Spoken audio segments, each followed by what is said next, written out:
வடநாட்டில் இப்போ மகா கும்பமேளா அப்படின்னு சொல்லிட்டு எல்லாரும் தீர்த்த யாத்திரை பண்ணுறாங்க. அதனுடைய உண்மையான அர்த்தம் என்ன, எதற்காக இது பண்ணுறாங்க? கும்பமேளா வேறு, மகா கும்பமேளா வேறு. அதை நீங்கள் முதல்ல நல்லா புரிஞ்சுக்கணும். ஒவ்வொரு வருடமும் குரு பிரவேசிக்கும் அந்த ராசியில் ஒவ்வொரு புண்ணிய நதியில் அவர் கலந்து இருப்பதாக ஒரு ஐதீகம்.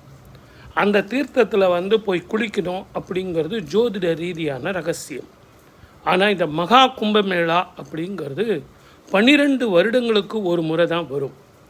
இது பிரயாக் அப்படின்னு சொல்லக்கூடிய 3 நதிகள் இணையக்கூடிய இடத்துல அந்த மகா கும்பமேளா நடத்துவாங்க. அதில் தானங்கள், தர்மங்கள், பித்திருக்களுக்கு பிண்ட பிரசாதங்கள், பித்திருக்களுக்கு ஹோமங்கள், யாகங்கள் இதையெல்லாம் செய்வாங்க.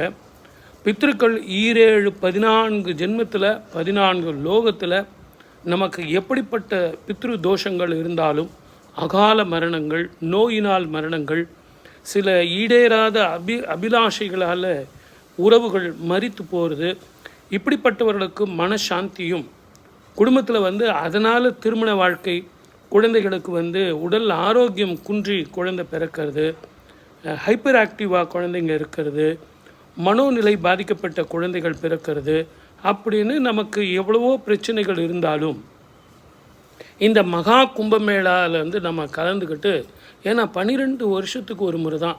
அது எப்படி மகா கும்பமேளான்னு நம்ம குறிக்கிறது அப்படின்னா, ரிஷபத்தில் குரு இருக்கும் காலத்தில், மகரத்தில் சூரியன் பிரவேசிக்கும் காலம்.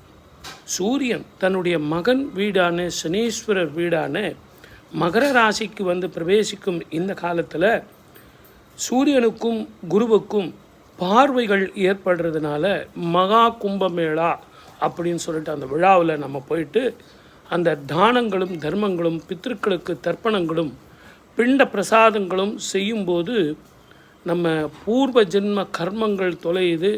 முன் 7 பின் 7 நடப்பு 7 அப்படின்னு 21 தலைமுறைக்கு அந்த பாபங்கள், அகால மரணங்கள், நோயினால் கடுமைகள் இது அத்தனையுமே தீருது. கலியுகத்தில் நம்ம ஏதோ ஒரு காரணத்தினால பித்ருக்களுக்கு நம்ம பண்ண முடியல.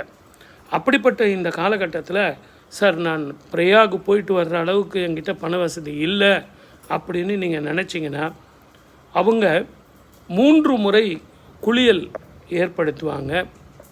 அந்த காலகட்டத்திலையாவது நீங்கள் வீட்டில் குளிச்சுட்டு தர்ப்பணம் கொடுங்க, மூதாதிர்களுக்கு பிண்ட பிரசாதம் கொடுங்க, அப்படி இல்லைன்னா கடற்கரையில் போய் கொடுங்க.